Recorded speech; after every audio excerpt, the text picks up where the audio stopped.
ቤተሰብ እነዚህ ልጆች ለካ አንድ ላይ እንደዚህ ያምራሉ። እኔ እኮ ተናግሬ ነበረ ሩቲና ደስታ አንድ ላይ ተመልሰው ይመጣሉ። ተጣልቶ በዛው ተራርቆ አይቀሩም።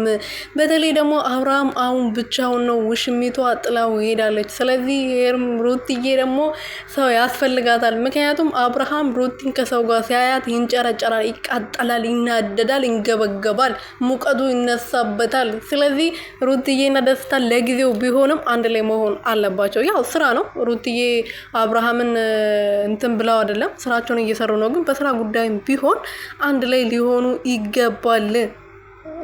የምር አንዳንዴ አይሆንም ብለን እናገራለን፣ ግን አንድ ላይ ሲሆኑ ደግሞ በጣም ያምራሉ። ትላንት አይታችሁ ከሆነ ቪዲዮ በጣም ደስ የሚል ነበረ። ሩቲዬ ሁለቴ መታለናለች። አንደኛው የኔ ቀብራራ ለሜሪና ለአብርሃም መመለስ ያለባት መልስ እየመለሰች ነው የመጣችው። ሁለተኛ ላይ ደግሞ ከቀብራራዋ ደስታ ጋር ደስታ እያለቀሰ ከትላንት ወዲያ ዘፍኖላት ነበረ።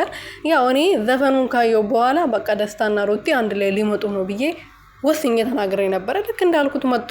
ሰላም ቤተሰብ እንዴት ናችሁ? ደህና ናችሁ ወይ? ሁሉ ሰላም እግዚአብሔር ይመስገን በጣም ደህና ነኝ።